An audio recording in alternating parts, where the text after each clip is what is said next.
ದಕ್ಷಿಣ ಶಬ್ದದ ಅರ್ಥವನ್ನು ಈಗ ನೋಡೋಣ. ಮಹಾಭಾರತದ ಉದ್ಯೋಗ ಪರ್ವದ 109ನೇ ಅಧ್ಯಾಯ, ಅಲ್ಲಿ 1ನೇ ಶ್ಲೋಕ. ಗರುಡ ಮತ್ತು ಗಾಲುವರ ನಡುವಿನ ಸಂವಾದ ಇದು. ಇಯಂ ವಿವಸ್ವತಾ ಪೂರ್ವಂ ಶ್ರೌತೇನ ವಿಧಿನಾ ಕಿಲ ಗುರವೇ ದಕ್ಷಿಣಾ ದತ್ತ ದಕ್ಷಿಣೇತ್ಯುಚ್ಯತೆ ಚ ದಿಕ್. ಹಿಂದೊಮ್ಮೆ ಸೂರ್ಯ ವೇದೋಕ್ತ ವಿಧಿಗನುಸಾರವಾಗಿ ಯಜ್ಞ ಮಾಡಿ ಆಚಾರ್ಯನಾದ ಕಶ್ಯಪನಿಗೆ ಈ ದಿಕ್ಕನ್ನ ದಾನ ರೂಪದಲ್ಲಿ ಕೊಟ್ಟ. ಹೀಗೆ ಯಜ್ಞದ ದಕ್ಷಿಣಾ ರೂಪದಲ್ಲಿ ಕೊಡಲ್ಪಟ್ಟಂತಹ ಈ ದಿಕ್ಕು ಅವತ್ತಿನಿಂದಲೂ ದಕ್ಷಿಣ ಅಂತಾನೆ ಕರೆಸಿಕೊಂಡಿತು. ಇವತ್ತಿನ ವ್ಯಾಕರಣದಲ್ಲಿ ದಕ್ಷಿಣ ಶಬ್ದದ ನಿಷ್ಪತ್ತಿ ಹೀಗಿದೆ.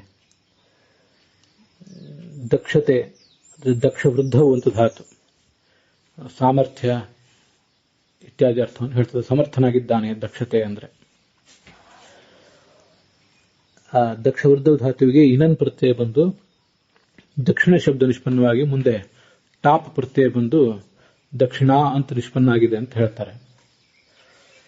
ಆದರೆ ಆಚಾರ್ಯರು ಮಹಾಭಾರತ ತಾತ್ಪರ್ಯ ನಿರ್ಣಯದಲ್ಲಿ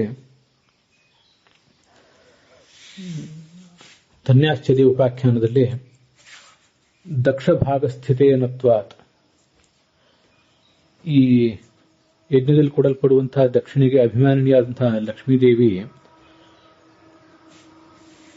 ಪರಮಾತ್ಮನ ಜೊತೆಗೆ ಅರ್ಧನಾರೀನ ರೂಪದಲ್ಲಿದ್ದಾಗ ದಕ್ಷೆ ಬಲಭಾಗದಲ್ಲಿ, ಇನಃ ಪತಿಯಾದಂತಹ ನಾರಾಯಣ ಇದ್ದಾನೆ. ದಕ್ಷೆ ಇನಃ ಯಸ್ಯಾಹಸ ದಕ್ಷಿಣ ಅಂತ ಹೀಗೆ ಕಂಡು ಬರ್ತದೆ. ಅದು ಮುಖ್ಯವಾದಂತಹ ನಿಷ್ಪತ್ತಿ. ತಾತ್ಪರ್ಯ ನಿರ್ಣಯದಲ್ಲಿ 20ನೇ ಅಧ್ಯಾಯ ಅಲ್ಲಿ 73, 74 ಈ ಶ್ಲೋಕಗಳು. ವಾಮಾರ್ಧ ರೂಪ ದಕ್ಷಿಣ ನಾಮಧೇಯ ಯಸ್ಮಾತ್ ತಸ್ಯಾಹ ದಕ್ಷಿಣತಃ ಸ್ಥಿತೋಹಂ ತಸ್ಮಾನ್ ನಾಮ್ನಾ ದಕ್ಷಿಣ ಇತ್ಯೇವ ಸ್ಯಾತ್. ಸಾ ದಕ್ಷಿಣಾಮಾನಿನಿ, ಲಕ್ಷ್ಮೀದೇವಿ ದಕ್ಷಿಣಾಮಾನಿನಿ ಆಗಿದ್ದಾಳೆ.